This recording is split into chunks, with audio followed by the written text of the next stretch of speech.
Hello, welcome to a news show. I'm your host, Chris Mata. Let's get to the news. The Catholic Church has elected its first ever American Pope, 69-year-old Cardinal Robert Provost from Chicago, now known as Pope Leo XIV. So, the new Pope's age is 69. Nice. Or gross, depends on how Catholic you are and whether you went to summer camp in the 90s. He's from Chicago, which means this is probably the only Pope who knows a guy who can, make a problem disappear. And I bet he's going to bully every demon that comes his way. Every exorcism's going to start with, not for nothing, but get out of that body or hand to God. You're going to wish you did. And then the priest locks the door and is like, now yous can't leave. That'd be awesome. I am looking forward to those deep dish communion wafers too. Body of Christ, crust of Lumalnati's. Before his death, Pope Francis asked that one of his popemobiles be converted into a mobile health clinic for the children in Gaza. And look, that's noble, but why's it got to be children? Maybe try helping adults. The ones who can consent. I mean, if it's a clinic, great. But if I see a priest in the driver's seat offering Skittles and a puppy, I'm calling Chris Hansen. During jury selection for P. Diddy's federal sex trafficking trial, potential jurors were asked if they recognized any of the over 100 celebrities who might be mentioned in court, including Kanye West, Michael B. Jordan, Mike Myers, and Prince Harry. Now, to be clear, just because their names are on a list does not mean that they're guilty. But it does mean that someone did leave that party with a burner phone and pink eye. The deadline to get a real ID for domestic travel was this week. The difference between a real ID and a regular one? A little yellow star. Because when in doubt, copy 1930s Germany.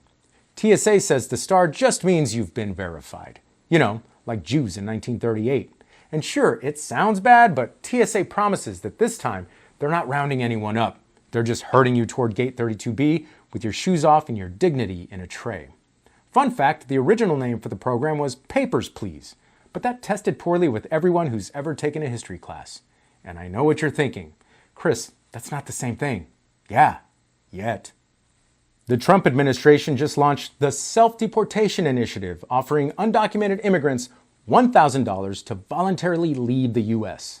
Now, they say it's voluntary, but it's the kind of voluntary where if you say no, your phone loses signal and a van shows up.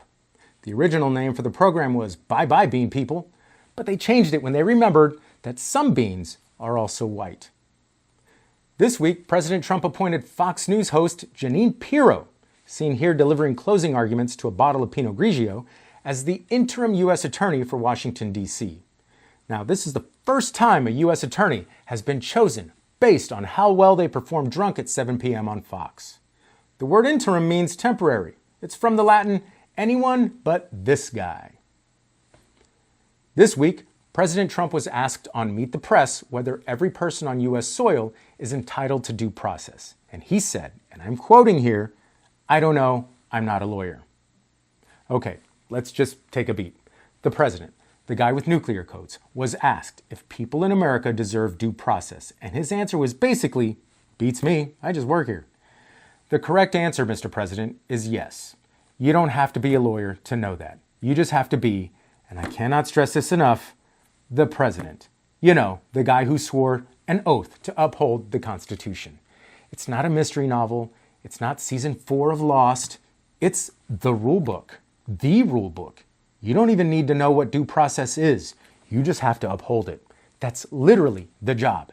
It's not in the fine print. It's the title. And the reporter wasn't trying to trap him. This wasn't a gotcha moment. It was a softball question like, do you think breathing is good? Also, yes, it wasn't a legal question. It was a, have you read the job description question. At this point, Trump is saying, I don't know, to the entire Bill of Rights.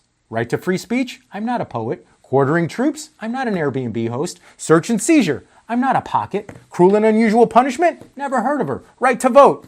I'm not a calendar. At this point, it's not the Bill of Rights anymore. It's the Bill of Maybes. For a new show, I'm Chris Mata. Remember to like, subscribe, and leave a comment. It helps more than you know. Thanks for watching. See you next time.